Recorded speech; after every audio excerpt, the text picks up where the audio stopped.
Get ready to hear the truth about America on a show that's not immune to the facts with your host, Dan Bongino. All right, welcome to the Dan Bongino Show. Producer Joe, how are you today? Tuesday. Yeah, baby. Man. This dude cracks me up, man. We were just talking before the show. Joe is one of the wittiest guys, folks. I'm telling you, you don't know what you're missing. Hey, listen, I know a lot of you were looking for the update yesterday on something that happened at Panicking. Long story short, if you follow me on Twitter, there was a major blow up at Panicking, which is a political conference. It's like Comic-Con for politics. They have it out here in Los Angeles every year. I was invited this year. I was on 3 panels. 2 of them were very good. I was on yesterday with Tommy Lahren and Austin Peterson and Cliff Maloney and then Lauren Chen, the roaming millennial. I was on another panel the day before. But on Sunday, there was a major league blow up, folks, and I put it out on Twitter. I had a panel. I sat on a panel of story. I promise you, folks, this is worth a minute of your time. Yeah. I sat on a Spygate panel. Now, listen, I say this with no air of pretension or arrogance at all, but not a lot of people know what I know about Spygate. It's not that I'm like my aptitude and achievement are so incredible. It's just I literally wrote a book on it. Like it was my life for a long time, okay? So I'm on this Spygate panel. And I'm on with David Frum, who's a liberal on the far lefty, and a professor, Jason something, from some school, and another guy from the Trump, who was on the Trump campaign. Long story short is, they get spicy, of course, Joe, right away with David Frum. But I don't think anything out of line. Like me and David are going at it, and I'm kind of dropping some bombs on his head because he doesn't know a lot about the case, but he thinks he does. Mm-hmm. And it's good. So the moderator, some complete zero, he calls himself Dr. Vince or something like that. He probably has a PhD, but my thing with that is, listen, he honorifics clearly took place. This guy's got an ego the size of Texas. The moderator, as it turns out, is like a liberal himself. So he's not really moderating. He's trying to take cheap shots at me. So, folks, my wife is with me, and she's very reserved, my wife. She's usually like, Dan, play it cool. Yeah. The moderator, folks, I'm not kidding, in a debate at Panicking, and we're looking. I don't know why the video isn't out there yet. It may be. If you find it, let me know, as I really want to play the audio for you and then play the video on the NRA TV show. The moderator at one point, ladies and gentlemen, I'm not kidding, looks at me because he's getting smoked. He says at one point, it's clear to me he doesn't know anything about the case, the actual Russiagate, Spygate case, but he's the moderator and he's like insulting me the whole time. So, I'm not going to listen to that. He looks at me at one point when I call him out for being a complete ignoramus on the case. I go, you don't know anything. I look at him, I said to Paula, what did I say? You're the worst moderator ever. I'm like, bro, you're the worst moderator in the history of moderators. I go, you don't know anything about this case. He looks at me, Joe. He goes, shut the F up. He uses the F-bomb. The moderator, folks. And he goes, you're a moron. So I'm like, wait. Time out. Dude, are you serious? Like, are we going down this road? This ain't going to end well. So I get up, I rip the microphone off, I storm off the stage. I'm like, screw this guy. But here's the funny thing, folks. The whole crowd at the panel, there had to be 200 plus people, storms out of the room with me. It's the greatest thing ever. So they're left behind, the moderator and these 2 liberals. They're basically left behind talking to themselves in an empty room at Politico. It's the greatest thing ever. Folks, if you can find the video, I will love you till kingdom come. We can't I don't know if Panicking squashing it, but if somebody has it, my email's on our website. It goes to me and my wife. Send it to us. I promise I will play the audio. You will laugh your collective arses off. I promise you. Then the video, I'll play it on my NRA TV show. So please get it to me. All right. I just want to get that out there because it was going around on Twitter yesterday. Everybody's trying to find the video. I promise if I get it, I'll play it for you. All right. Today's show brought to you by buddies at My Patriot Supply. Hey, here's the reality. Emergencies usually strike without warning, and it's already too late when the emergency strikes. I know down in Florida, by the time that hurricane gets close where I live, the store shelves are already barren. You go into Walmart looking for water and canned food, you can't find anything. We're surprised when the power goes out. Hurricane Michael hit with little warning. Certainly with earthquakes, there's no warning. These things happen. The best thing you can do to prepare for emergency situations is prepare now when things are calm. Ask yourself, could you feed yourself or your family for 2 weeks with the food you have at home at this moment? If not, it's time to act and secure an emergency food supply. I trust My Patriot Supply, and you should too. Folks, I have about 10 boxes of this in my closet. A 2-week food kit gets you started, and this week it's on sale for only $75 when you go to my special website, preparewithdan.com. It's on special now for only $75. Go to preparewithdan.com or call 888-411-8926. These food kits include meals that last, get a load of this, up to 25 years. Order now and prepare yourself so there's no surprises. 888-411-8926 or preparewithdan.com. That's 888-411-8926 or preparewithdan.com. Thank you all very much. Okay, so getting back to the news of the day here. There's a lot going on, folks. There's an interesting piece in the Associated Press that I want you to pay attention to. We know the AP are not really, journalists. It's full of left-wing activists. But, folks, what have I told you about the Spygate operation the entire time? That when the media preemptively writes a story in this case, whether it's the Washington Post, the New York Times, the AP, or someone else, when they write a story seemingly unannounced and out of nowhere, because you may be saying, all right, well, Spygate this week, really? Like, I haven't heard anything. It tells me something's about to break in the case. Every time.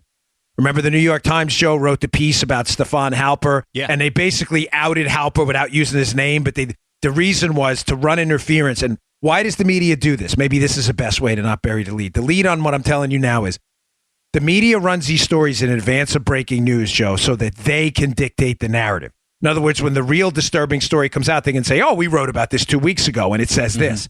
They do this all the time. You get my point? Like, if the news was going to break that Dan Bongino was a space alien, a conservative media wants to slant the story. They'll write a story before it breaks in the mainstream media saying, well, he's only 1024 space alien, actually.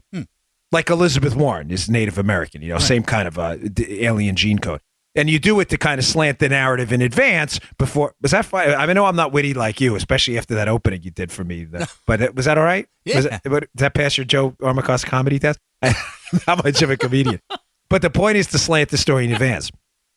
Although I hate giving clicks to these people, I have an AP story at the show notes I really want you to read. It is about Joseph Mifsud. Why is he back in the news?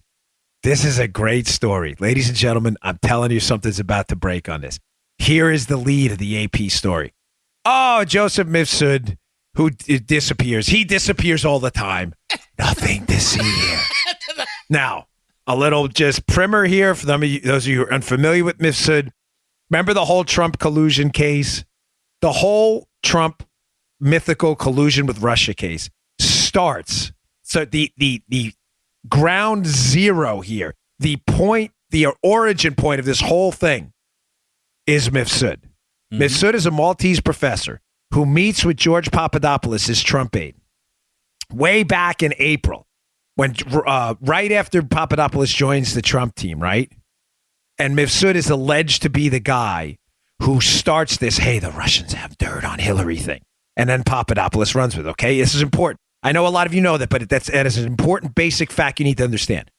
The reason it's so critical is the left-wing narrative that Mifsud is a Russian agent is the key to the whole case, Joe. Because if the guy who starts this, hey, the Russians have dirt on Hillary, and gave it to the Trump team, which intended to use it, if the guy who starts this whole thing is not, in fact, the Russian agent, the whole story collapses. Yeah. The whole story is BS. I know a lot of you get this, but this is a critical point. The FBI interviewed Mifsud right after the election in February. So almost a year later, after he meets Papadopoulos. Mifsud has not been seen since, folks. I am not into conspiracy theories. I don't waste any time on stuff like that. I'm just telling you the simple fact that the Democrat National Committee in their lawsuit, which is filing a lawsuit where Mifsud's name has come up, Joe, the Democrat National Committee lawsuit, in there, they said that he may be dead. That's them. That's not me talking. I don't think he's dead. Let me be clear on this. But the Democrats think he may. I know. It's just kind of, it's so, this guy, how I've said to you over and over, how the hell can this guy possibly disappear in this interconnected social media, internet connected world where you can't do anything without being spotted by someone on Twitter? I mean, it's think about it, Joe. Even the Pakistani raid we did in Abbottabad to kill bin Laden. You know how the media found out about that? From people in the neighborhood who were tweeting, hey, there's helicopters over our heads right now. You cannot hide in today's world. It's an absurdity. You can only hide one way. You can only hide with some form of government assistance. Someone is helping Mifsud disappear. Now, all of a sudden the AP, seemingly randomly, pops out this story, and please read it, saying, oh, this disappearance, read it, you'll get what I'm saying. They're like, oh, he does this all the time, basically insinuating he's a shady businessman and he disappears all the time. Why would they say that? Why would they say that? May I suggest to you that something's about to break about Mifsud and the reason he disappeared? And AP in advance is already getting a narrative out there that, no, Joe, this disappearance is just a shady business guy who's done that in the past over and over. Right. Read it. I'll sum up the piece for you. Right. The piece is, Joseph Mifsud's been involved in a couple of universities that failed, a couple of financial private education projects that failed. And when he loses money on these deals, he just disappears. So therefore, his role in this whole thing is disappearing is really not that unusual at all. In other words, Joe, nothing to see here, folks. Nothing to see. Everybody move along. Just take it easy. Just take it easy. Just as POTUS would say, just take it easy. Yeah. Take it easy. So as I would say, take it easy, right? So nothing to see here, folks. Crack me up. Now, I'm going to read to you from the AP's piece. This paragraph should say to you that something is up and we're onto something. Now, just so you understand, there are two conflicting narratives here. And these narratives cannot exist at the same time. One is that Mifsud was a Russian agent who worked with Papadopoulos on the Trump team to tell them that the Russians had dirt on Hillary and the Trump team wanted to use it. That's the liberal narrative and the media narrative. They are desperate to defend. And that, by the way, sources are telling the media and that in the intelligence community to try to hide their role in it. Remember, the sources that are talking to the media community, folks, are intelligence community sources that were involved in this scandal. That's why the media is so screwed up on this whole thing. And they're being liberal suckers are like lapping it up. The real narrative, I believe in this case, is that Mifsud is not, in fact, a Russian agent. That Mifsud's connections are to Western intelligence. And that Mifsud may have been part of a very elaborate setup on the Trump team. I believe that narrative really bothers the Democrats, and the media is trying to choke that narrative off early by calling it a conspiracy theory despite the evidence. Here we go from the AP piece, and I quote, listen to this, listen with a critical ear. Mifsud's disappearance contrasts with the media offensives undertaken by many others in the orbit of the special counsel's investigation into Russian interference. Papadopoulos and his wife, Simona Maggiante, in particular, post constantly to Twitter, alleging that Mifsud is part of a convoluted conspiracy within a conspiracy, a Western intelligence asset masquerading as a Russian intelligence asset to fake evidence that the Trump campaign colluded with the Kremlin.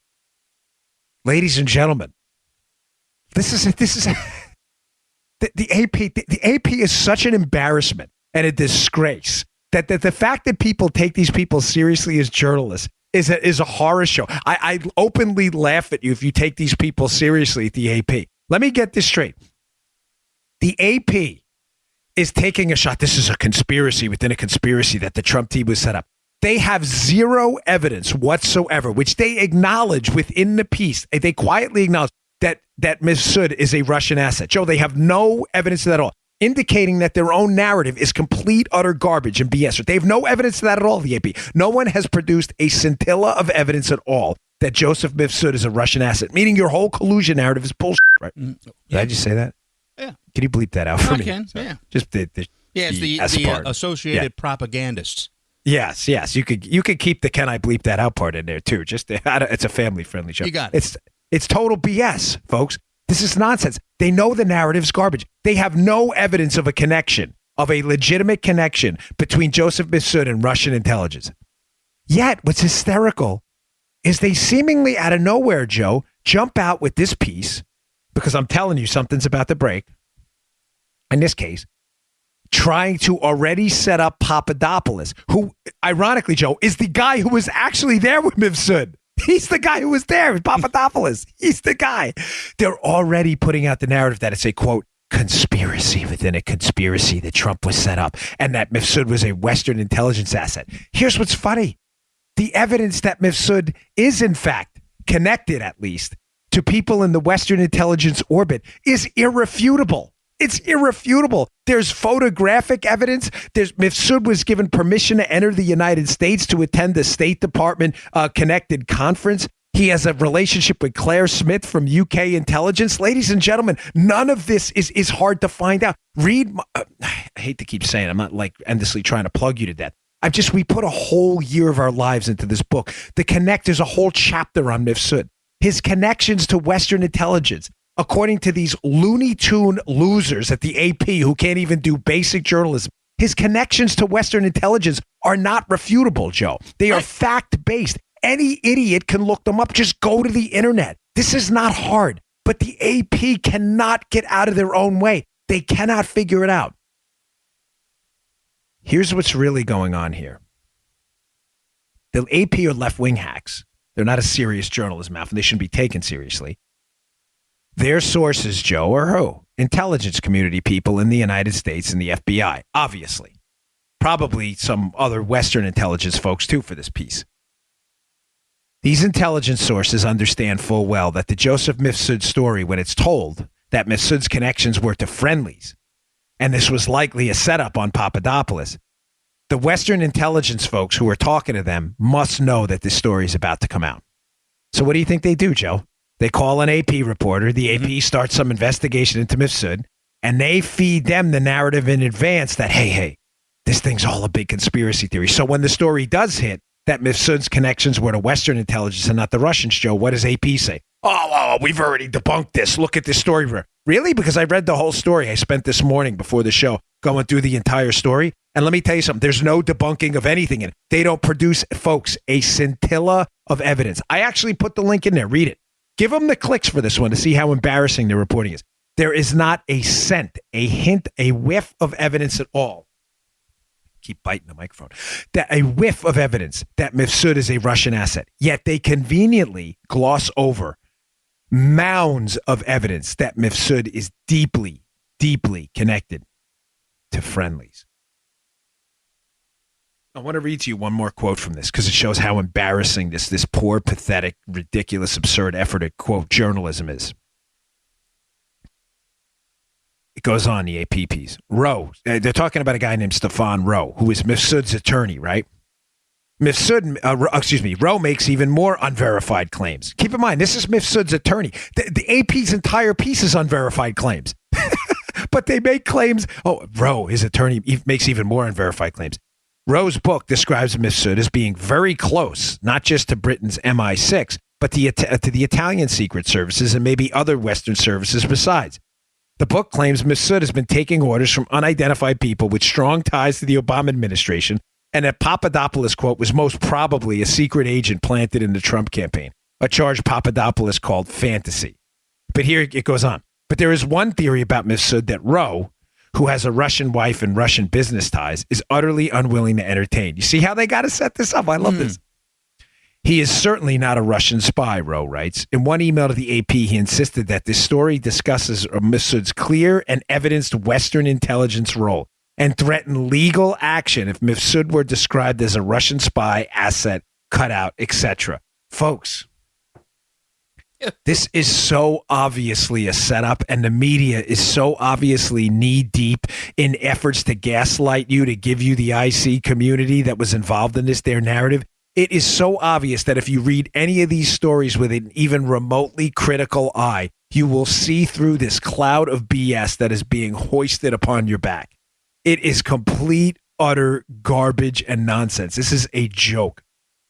It is clear as day that Mifsud's ties are to friendly intelligence assets. It is clear as day this guy was likely not in any way a Russian asset. They're actually threatening lawsuits now. Now, the fact that they think Papadopoulos was a secret agent planted in the Trump campaign, I strongly dispute that assertion based on the evidence as well. But this is nonsense, folks. This is garbage. All right, I just wanted to put that out there. I know I don't want to beat you to death anymore with the Spygate unless there's a breaking news. But this story, I'm telling you, is an effort to run preemptive interference, because when the Mifsud narrative comes out, Joe, and he was not, in fact, tied to Russia, there is going to be egg on the face of every journalism outlet out there, and that's why they're running this story right now. It's important. Hey, one thing on my book I just wanted to mention, forgive me, but just a self-critical note. I read the audiobook myself. Took a long, remember Joe, me complaining every day? Yeah. It took a long time. I actually enjoyed it because you get to read your own book again, but it was a long time and it took up a lot of work. Well, someone emailed me and said, a lot of times in a book, you keep saying quote and unquote. In other words, when you're reading quotes, you have to say that. Mm. But I just want to tell you, I appreciate your patience with that in the book, but there's no other way to do it. I can't read something on the Audible or the audiobook that's a quote and not say it's a quote. And so I'm sorry because I say that. If you buy the audiobook, you'll see what I mean. I get it that it sounds annoying saying quote, blah, blah, blah, blah, blah, unquote, but there's no other way to do it. So I just want to put that out there because I got a few emails on it. But there are a lot of quotes in the book, and it's important you cite them. So thank you for your patience with that. For those of you who read the audiobook, which is selling like hotcakes, I think because I read it. So thanks a lot. All right, folks, today's show also brought to you by our buddies at Policy Genius. I had to double check that for a minute. Hey, life insurance is really important, but a third of people don't have it. That's crazy. You got to have life insurance. I have it. I have a lot of it. That's because it's really hard to buy. You have to work out what you need. You have to do the research, find the best quote, and hope you don't get swindled along the way. It's not a good way to shop for anything. Policy Genius makes the whole process a lot simpler. It is super simple. We can't possibly screw this up. Policy Genius is great. Policy Genius compares quotes from the top life insurance companies to find the best policy for you. It takes just 2 minutes to get a quote. And if you don't know the first thing about insurance, they've got all the tools you need to get you up to speed. Learn the difference between term and whole life insurance. Calculate how much coverage you need. And be sure you're making the right decision. In fact, over 4 million people have used Policy Genius to shop for insurance. It's really easy, folks. I can't recommend it enough. Policy Genius doesn't just make life insurance easy. They also compare disability insurance, home insurance, and auto insurance. If you care about it, they can cover it. So whether you know a lot about life insurance or nothing at all, start your search at policygenius.com. That's policygenius.com. In just 2 minutes, you can compare quotes and make an informed decision for you and your loved ones. Policy Genius, the easy way to compare and buy life insurance. Can't recommend them enough. Policygenius.com. Thanks for supporting our show, Policy Genius. We appreciate it. Okay, moving on because I got 1,000 things to get to here. So Philippe Reines, who I had a major league blowout with on Fox News, former Hillary Clinton hack and one of the strangest guys in politics. Right, Paula? Isn't Reines weird? Joke. You see her behind me shaking her head? Oh, yeah. Reines is one of the biggest weirdos ever. Seriously, Paula never says that about anybody, but we met him in a green room and we were like, strange guy. So Felipe Reines, again, former Hillary Clinton hack and current spokesman, He appeared on a left-wing media outlet and said one of the dumbest things I think I've ever heard in my life. Joe was kind enough to pull the audio. Felipe Reines seems to feel like there's no alternative to public mobs accosting officials in public. Apparently, he hasn't heard about this thing, Joe. You know what they're called? They're called elections. That's kind of the public alternative if you don't agree with politicians. He doesn't know that. Play that cut, Joe. I think he's sitting there and he's thinking a couple of things. First of all, I have Capitol Police that are 10 feet away.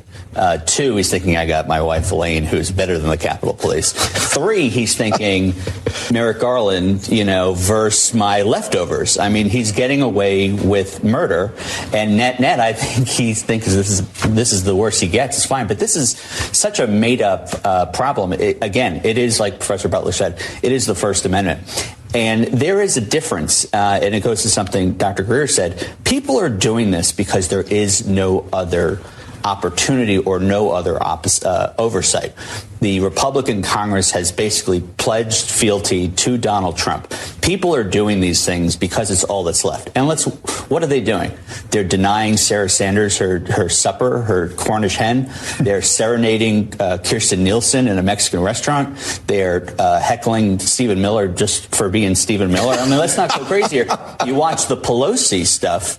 When I watch this, the real thing to me is the Proud Boys, who I've never heard of, but these white nationalists. Apparently Sean Hannity hasn't heard of them either. Yeah, even though he's had them on, 800 times.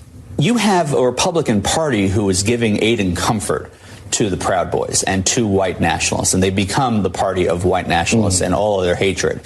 That's the bigger deal to me than someone not getting their supper. Okay, this guy's a disgusting filth bag, Philippe Reines. He's strange.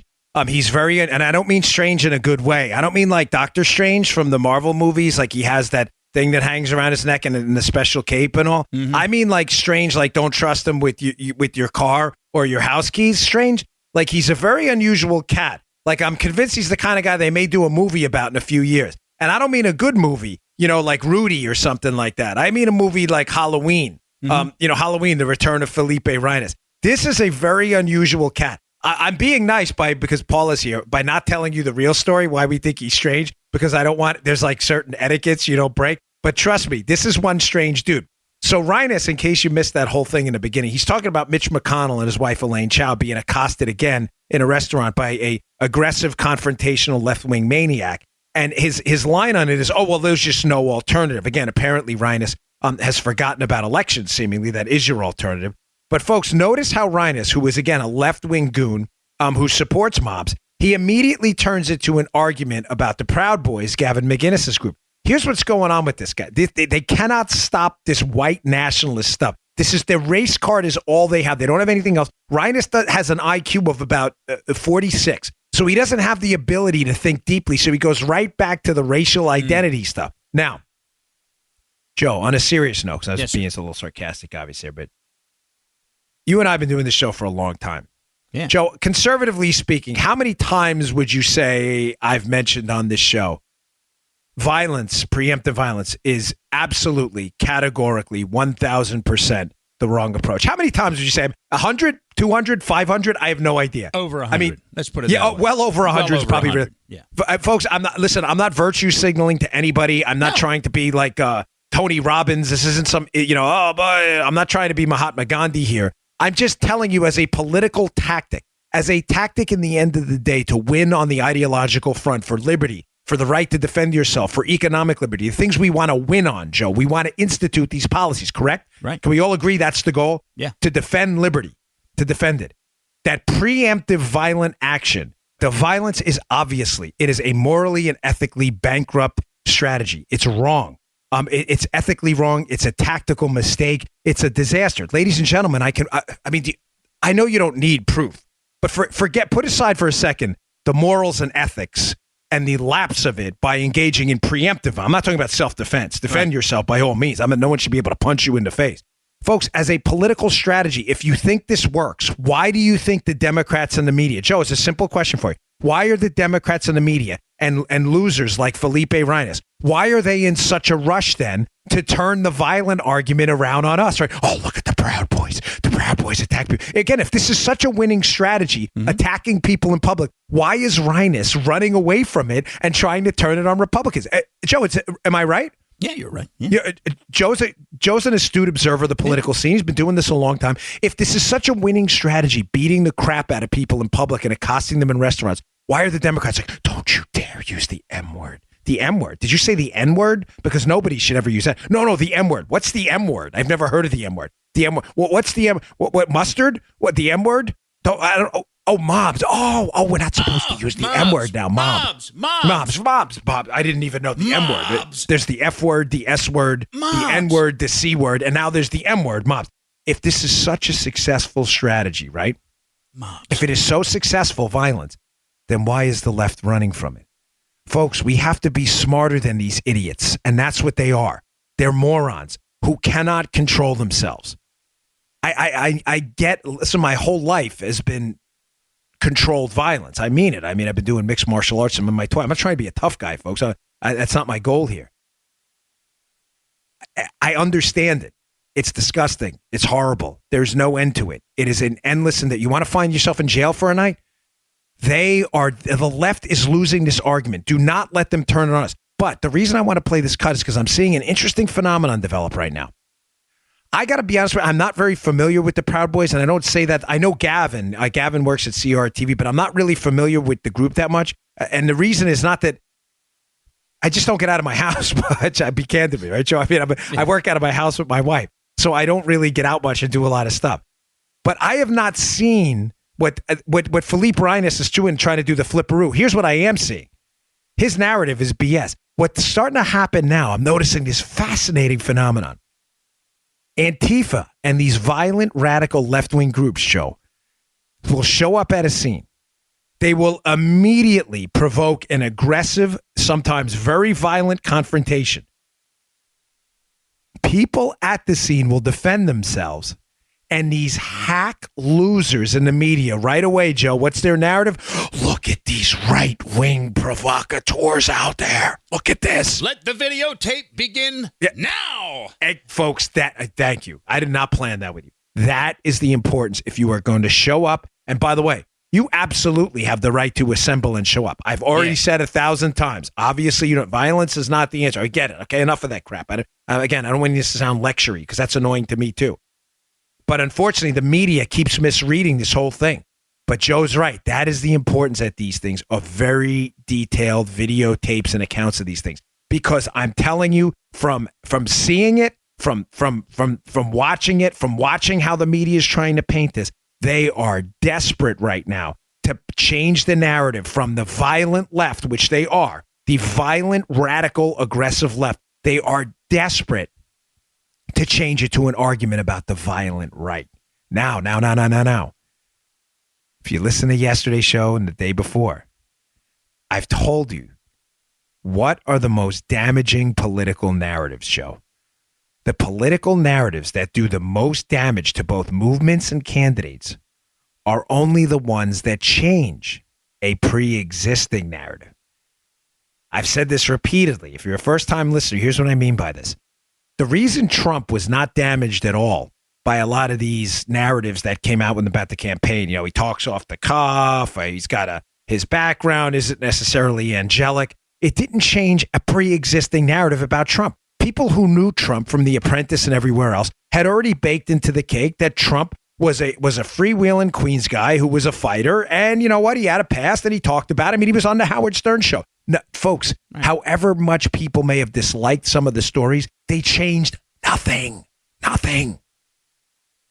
Because the pre-existing narrative about him being an off-the-cuff aggressive guy was already there.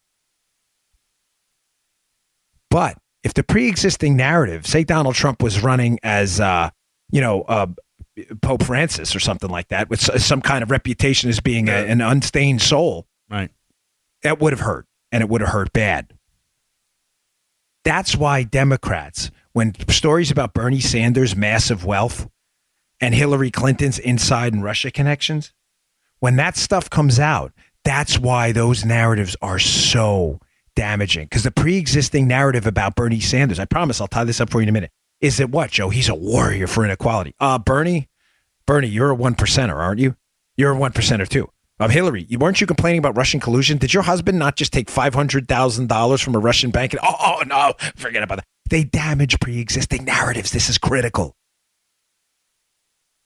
Why is this mob thing, bringing it full circle here, and why is Felipe Reines, hack Reines, why is Reines so desperate to flip the script and make this about right-wing violence instead of left-wing violence? Because the pre-existing narrative about liberals has been what, Joe? The whole time. We've only been talking about it for the 4 years we've been doing the show. Oh, they're so compassionate. They're so compassionate, Joe. Liberals care about the little guy. They're defending the little guy. No, they're beating the crap out of the little guy. That's what's really happening. That's why this narrative about the left-wing mob is so damaging to the left in the media. The M word. You can't talk about the mob. And that's why you have goons like Reines going on TV shows going, oh, no, this is all about the Proud Boys and the right wing. Because they are desperate to get away from this thing because they know how damaging it is. Don't let up. Here's your action item. Don't let up one bit. Do not listen to the M. The mob word should be built into your vocabulary from this point on.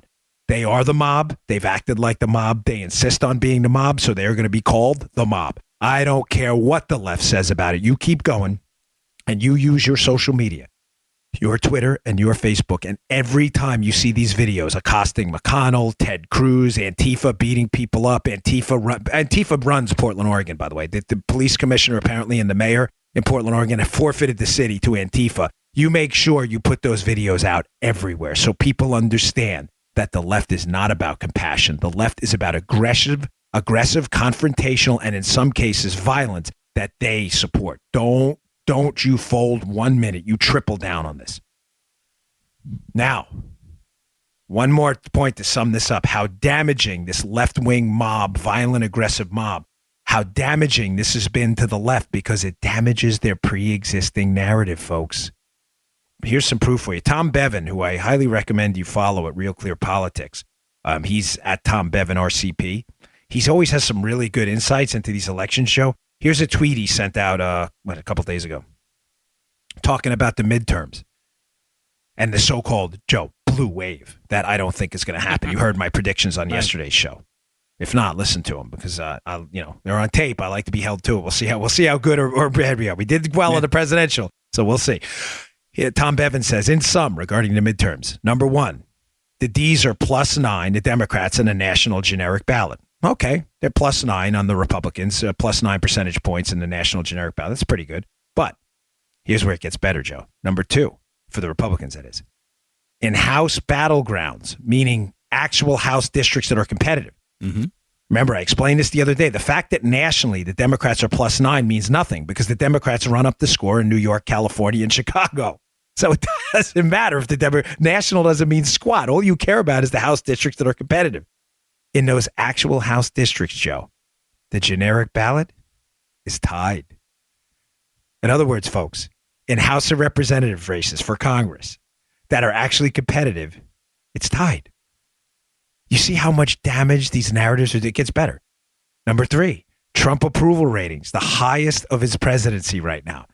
Why, folks? Chaos doesn't sell. Trump goes out there, talks about the mob. They see him as an alternative. Remember, I said during a panel the other day at Politicon on Sunday, I said, it's not just selling what you are to people. This is important. The Democrats have mastered this for a long time. It's not just selling what you are. We're going to stand for minimum wage hikes and national health care and all this other stuff. It's defining what you aren't. Democrats have mastered this a long time ago. They say this, don't forget this, folks. If you ever plan on running for office, if you're an activist, define what you are, but define what you aren't too. What are the Democrats, Joe? We're not the racists and the misogynists and the transphobics. They make it up, of course. No one on the Republican Party is like that, but they make it up. But it's sadly, it's a brilliant marketing strategy. Here's what we are. Here's what we aren't. The Republicans have always said what they are, right? We're for tax cuts. We're for liberty, the Second Amendment. But you ever notice the Republicans never get the here's what we aren't part? Except for one guy, DJT. Donald Trump gets it. That's why he constantly goes out there and says things like, look at the 7,000 person caravan invading up. That's an invasion. That we're going to stop this. In other words, the Democrats want this. That's not us, right? When he talks about the mob, the Democrats want the mob, the liberal mob, the aggressive confrontational mob. That's not us. For all of you out there, never Trumpers who listen to and you're welcome here. I don't, everybody's welcome on my show. This is where you guys have completely, and ladies, have completely 100% blown it. You sell this guy show, Trump's an idiot, he's so stupid. He's an idiot, really. The guy made $1 billion and he won the presidency of the United States first time running for office. I'd give him a pass on that idiot line. Just saying, folks. But this is where they constantly underestimate this guy. He is absolutely brilliant at doing what Republicans have failed at forever. He uses here's what we are. Look, tax cuts. He does it all the time. The economy's growing. You see his tweets. So stock market, record highs. Here's what we are. But he has mastered the who we aren't. And Republicans have failed at that for years. They have failed since Reagan. Reagan was the first one in a while to come out and say, government is your problem. He defined what he wasn't. He wasn't for big government. We have failed at that. Trump has a very Reagan-esque quality in his ability to define in marketing terms what the Republican Party is and is not. That's why his approval rating is the highest of his presidency. Finally, point number 4 in Tom Bevan's tweet. So we had the D's +9 national ballot, means nothing. Battlegrounds, it's tied. Great news. Trump approval rating, highest of presidency. Great news. Number 4, Joe. The Republicans have the largest lead on the economy now in the history of polling, in poll history. You see what I'm saying? That's how I want to this is what we are. We are the party of growth. We are the party of tax cuts. We are the party of prosperity. We are the party of economic prosperity. We're the party of jobs. We're the party of raises. He gets that too. How do I know that? Because the GOP is the largest lead in the economy in the polls history. He ends his tweet, Tom Bevan, by saying, these characteristics do not sound like the components of a, quote, blue wave. Important, folks. Circling back, that's how it ties into Reines. Felipe Reines, Hack Reines, and his desperation to change the narrative about the left-wing mob because they know they are in a world of trouble. Good day, sir. Good day, sir. I love that one. That's one of my faves. All right, folks. Finally, today's show brought to you by our buddies at Brickhouse Nutrition. You know I love Brickhouse. They have one of the best products out there for your general health. That's something, sometimes we forget in the nutrition supplement business. And me being an avid workout guy, I love it. It's my life. It's my lifestyle. Nutrition science, working out, exercise science, exercise phys. I love it. One of the things we forego is our general health. Some of the supplement industry, they have great products designed to do things, make you look better, make you feel better. But sometimes we forget the basic tenets of sound nutrition really matter. Your brain health, your body health, your immune system. And one of those things is a basic one that sometimes we forget. And what is it? Fruits and vegetables. I mean, every doctor, nutrition scientist out there with half a brain will tell you the same thing. Guys, ladies, you got to eat your fruits and vegetables. A lot of them, as much as you can take. Fruits and vegetables with all those micronutrients in there, those life-enhancing micronutrients. The particles in there that color these fruits. These are life-giving, life-enhancing compounds. Yet a lot of us don't do it. And why? It's understandable. We don't have time to shop and prepare it. It's a lot. Brickhouse Nutrition has solved that problem for you. They created what I believe to be the best fruit and vegetable supplement out there. You know why? Because it's real food. It's not cheap tablets. It's not extract. This is real, wholesome, quality fruits and vegetables ground up into a powder. They just get the water out of it. That way, water is like 90% of the stuff. You get these life-enhancing compounds in this wonderfully tasting powder called Field of Greens. I put it in OJ, orange juice. I put it in green tea. Sometimes I put it in like a little V8, and I take a scoop a day. It is wonderful. It's called Field of Greens. It is. I've never felt better since I've been on it. Go to brickhousenutrition.com/Dan. That's brickhousenutrition.com/Dan. Pick up your jar of Field of Greens today. You will not regret it. It takes all the guesswork out of your fruits and vegetables. By all means, eat and prepare all the fruits and vegetables you can. But this is your insurance. Even when I do get a lot of fruits and vegetables in a day, I still take a scoop. Go to brickhousenutrition.com/Dan. That's brickhousenutrition.com/Dan. Pick up your jar of Field of Greens today. Okay. Just quickly on what's happening in Texas, because this is just a horror show. When I was a Secret Service agent back in the day, I'll never forget staying in the Shelbourne Hotel. I was doing counter surveillance for the Democratic. Was it the RNC? Yeah, it was the RNC. It was being held in New York. I get confused. And John Kerry was the nominee. And I'm up there for the New York trip, and the Democrat National Convention is going on. And I forget where it was happening. And a guy comes on stage to give a speech on behalf of John Kerry in the Kerry-Bush reelect. Bush's reelect. You remember the race. Right. And I'm sitting there as this agent, and I turn on the TV in the hotel room, and I had heard of the guy before, but he gets on stage, and I'm going to tell you, I've told Joe this story. My wife's heard it a couple times too. I listened to his speech by this guy who I'd heard of before at the Democrat National Committee, and I said, wow, this guy's going to be big trouble. You're like, okay, great. Who the hell was it? It was Barack Obama. At that time, Senator Barack Obama. I know I've told you this story. Paula knows it too, because right, Paula? Did I not call you up right after the speech? I was into politics. See, there you go, folks. This is a nice part, having Paula with me at the trips. I got like a guest host today. I said to her, I called her right afterwards. We were on the phone, and I said, man, Paula, this guy, I wasn't a Democrat, folks, ever. I've always been a conservative. I've been independent in college, but I've always been a conservative-leaning guy. I said to Paula, I go, this guy is going to be a rock star to the left. The speech, I didn't agree with the speech, but the speech was very well delivered. And based on the response, I knew this guy was going to be big, big trouble for conservatives. Well, obviously, you know how the story ends. He wins 2 terms of the presidency, absolutely decimates our economy, institutes Obamacare, brings about a new era of partisan politics we've never seen before in our lifetime. Why am I talking about this now in relationship to what's happening in Texas? Folks, the race in Texas between Ted Cruz and Beto O'Rourke, Robert, what's his middle name? Francis O'Rourke. He calls himself Beto. His name's Robert, okay? The race between Beto and Ted Cruz is not a race in Texas. You're like, what are you talking about? Of course it is. He's running for Senate, Beto. Folks, Beto's big trouble for the movement, for us. Big, big trouble. Listen to me. This is all on tape. Mark my words.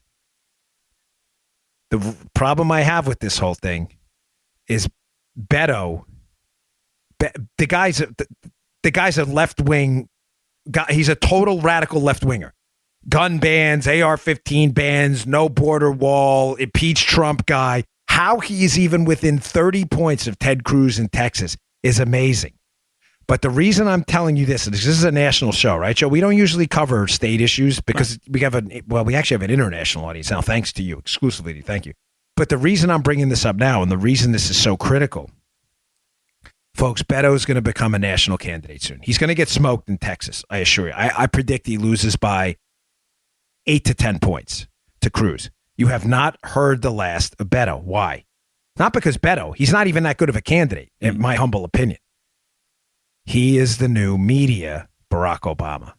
They are going to do and I've watched his speeches, and he has a similar Obama-esque quality to be able to speak in emotional ways about topics he knows little to nothing about, kind of like Obama, and make it appear that he has a solution for a problem he's creating. The old broken leg fallacy, as they would call it.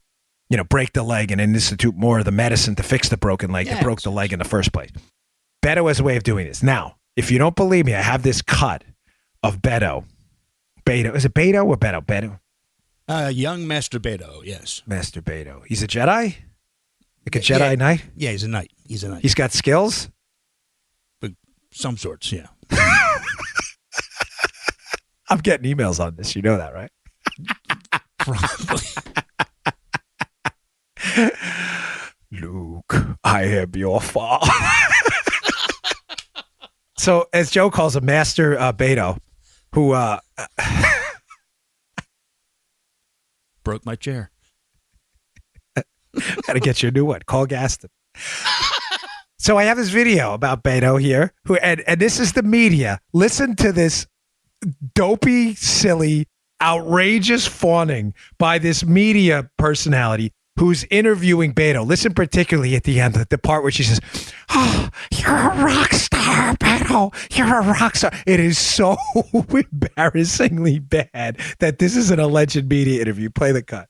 One of the most simple, obvious strategies that I've seen employed in a modern campaign. We just literally show up everywhere, all the time, for everyone. You can't go 10 feet without an interruption from a Beto backer. Thank you so much. I love you too. Thank you all. You're a rock star. No, there's just so many great really people who are. You can't go anywhere without getting. Hey guys.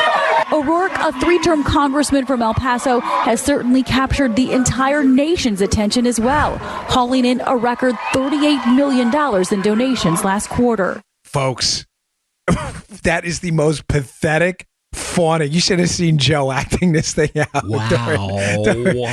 While it was playing. This is pathetic. I'm putting this out there now again because we're a national show, and this is going to become a national issue. Do not be surprised one bit if Beto, after he loses to Cruz, which he's going to get annihilated by Cruz in this election, right? Do not be surprised at all if Beto becomes a 2020 candidate and the media will make him the next Barack Obama type. There's nothing he could say that's going to be wrong. Nothing at all. I'm just putting it out there now. Get ready for it. I have a really good taste for what these people are up to. And the Beto love affair has nothing to do with the Texas race. They know he's going to lose. Okay. We spoke about that. Let me go down my list. Past the old El Paso. Dude, you're on fire, brother. I'm serious. You are. Oh, hey, a really good piece in medium.com up at the show notes. I strongly encourage you to read it. I also have a good piece at Bongino.com today in the show notes about our federal workers underpaid by Matt Palumbo. It's not my piece, it's his, but it's a pretty good analysis of how federal employees, when you factor in all the categories, are actually paid 17% more. Listen, I was a federal employee. I'm not locking them. They do hard work. People who get up every day and put on their work boots or their work shoes and go to work aren't the issue. I'm just suggesting to you that a reasonable analysis of what our government budget looks like should include a pay scale. And if that makes you uncomfortable, I'm sorry. I mean, it's the data is the data is the data. And if you disagree with it, fine. But read that piece. Check that out. If I get to it, I'll read a little quote from it in a second. But I want to get to this story. So medium.com, there's a story out there up at the show notes about what's going on with the internet right now and social media, Joe. And I have to tell you, well, while I think bipartisanship is dying And in some cases it has to, because there are two conflicting views of the political universe. We believe that government's the problem. The left thinks government's the solution. Those ideas can't possibly coexist at the same time. Right. Ladies and gentlemen, shockingly, there are some areas, very small, very little, in that sphere of ideological space. It's a very small portion of it. But there are some areas where we can all agree. And I think there is a red line that's been crossed on social media with internet censorship. I bring it up because the author of the Medium piece about the internet and social media censorship, from my reading of it, is clearly not a conservative at all. But I believe the Rubicon's been crossed here when it comes to social media deplatforming. In other words, Facebook, Twitter, and internet-based companies taking down websites, taking down Twitter platforms, taking down Facebook platforms. What happened? Why is this new? Why does it matter to you? And why am I talking about it now? Well, something happened this week, and the Medium piece covers it, that should bother everyone. It involves coordination. Ladies and gentlemen, this is scary stuff. For the first time, Facebook engaged in a massive purge. Facebook has discriminated against conservatives and political ideologies for a long time. But there was a massive purge last week, Joe, and the story's largely flown under the radar, and we need to draw attention to it. They engaged in a purge, but what they did, Joe, is they started taking down left-wing websites too. And in that, so that's bad enough. The aggravating factor here, Joe, and again, it's covered in the piece, in the show notes today, is that some of the very same sites were taken down almost simultaneously by Twitter too. Meaning that, Joe, it probably wasn't chance, correct? There was likely some coordination or a communication between these companies to target these sites. Now, this is the first time this mass, I get it, please don't email me if this has happened. I know it's happened before. I'm just saying the level of coordination and the quantity of the sites taken down indicate that this is a new Rubicon we're crossing here, right? Now, they've obviously are some left-wing sites too, Joe, because there were left-wing sites that were taken down as well, a couple anti-police groups. Now, listen, for as much as I disagree, especially with anti-police groups, Joe, given my background and history, I would never, ever in a million years suggest any kind of either private free market censorship like this is, or government, God forbid, government censorship, ever. Again, it's not virtue signaling, it's just a fact. I believe in big R rights and freedom of speech, even when the speech sucks and is really stupid. The answer to speech, when you don't like it, is more speech, not less. This is a huge problem. Now, the solution that they're suggesting is interesting in the piece. Joe, have you ever heard of the Streisand Effect? No. I got to be honest with you, I wasn't intimately familiar with this as well. Not. And it's the author of the piece is not suggesting a direct government intervention, although the author does suggest that the government at some point may have to get involved because Facebook and Twitter are actively involved with, lobbying and government efforts. I don't support a government role in this. I think they're actually looking, the government, as I've said to you in many shows before, they're looking for the government to get into this on the Communication Decency Act to look to get rid of what they call hate speech, which will target conservatives. I don't think the government's the answer. But the author proposes another interesting solution about the Streisand Effect. I hadn't been that familiar with this.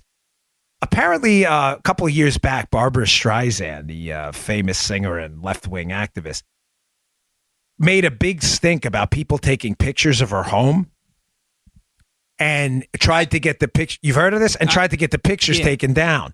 I hadn't heard of this thing. And in her efforts to draw attention to these pictures being up to get them taken down, what she actually did is highlighted the pictures, and more people saw the pictures than if she just had clammed up and said nothing. In other words, sometimes the attention you bring to it in an effort to combat it actually magnifies the effect of the item itself. How does that relate? It's an interesting theory the author puts forward here. Says, listen, we got to do this Streisand effect when it comes to these social media companies. That left-wing activists and right-wing activists both should combine every time they pull down an account on Twitter, whether it's Gavin McGinnis, the Proud Boys guy from before, the one because he had Twitter has taken him down, or a left-wing activist as well. We need to endlessly draw attention to these events to do what? To create the Streisand effect, where it actually magnifies their audience. Now, I don't want to magnify any left-wing audience stuff, but it's an interesting theory, folks. that if their goal on social media is to get you to not to view Barbra Streisand's house, and Barbra Streisand says, hey, nobody look at these pictures, and then everybody looks at the pictures, it's a fascinating theory about how we should all. Now, I think that's highly unlikely because I sincerely doubt a bunch of conservative activists are going to be in any way eager to highlight like a Black Lives Matter group if they're putting up stuff about killing cops and shooting cops and stuff like that. But it is an interesting, and the reason I bring it up because, like I said, bipartisanship is so dead that when you can find an area that maybe it's time for some, for a second, Joe, for a rapprochement to be called, a kind of a peace pipe smoking event where some left-wing groups sit down with some right-wing groups and go, listen, we're not here to talk about taxes. We're not here to talk about Trump. We're here to focus on one thing and one thing only. Our groups have gotten pulled down and deplatformed. Some of your groups have too. We've had everyone from Alex Jones to, I don't know, these left-wing groups. What do we do to kind of link shields on this one thing to fight back against the social media companies? It's a controversial take, but I'll tell you, folks, it's worth entertaining, and it's at least worth reading the piece. It's a good one. Like I said, the author is, from my reading of it, is not conservative at all, but I think it's an area you and I, Joe, and our audience are very, very concerned about. It terrifies me. And if we're serious about solving the problem, we have to be willing to entertain out-of-the-box approaches. And it's an interesting idea that if we all got together and instituted the Streisand Effect and the left and the right combined and said, listen, we're going to highlight every time this happens, these social media companies would be embarrassed into basically saying, okay, we're not going to do this anymore. All right. Let me see. Well, since I referred to it, one last thing, we'll tie it up for the day.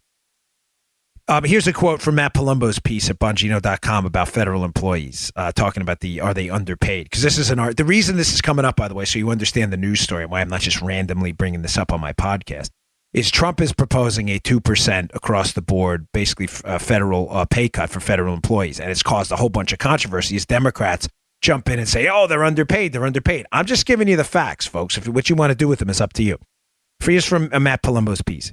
As reported by Just Facts in 2017, the CBO, Congressional Budget Office, released a study that compared the compensation of full-time, year-round private sector workers to federal workers from 2011 to 2015, excluding post office employees. Joe, it adjusted for education, occupation, work experience, geographic location, the size of their employer, and various demographic characteristics. With those factors accounted for, the study found that federal workers, folks, received an average of 17% more total compensation than comparable private sector workers. Folks, those are just the facts, however uncomfortable they may be for a lot of people. But it's important we have the numbers. We don't want to do liberal stuff where we argue on emotion. But as Ben Shapiro says, facts don't care about your feelings, and he's right. But feelings care about your facts, right? You know, people use feeling when they're talking about facts to convey emotion, to get people to believe things sometimes that they don't, that they wouldn't believe otherwise. So It's just important to remember that. Hey, thanks a lot for your support. I really appreciate it. And again, if you see that Politicon video, fire it out to me. I promise you I'll show it to you. I just can't seem to dig it up anywhere. So let me know.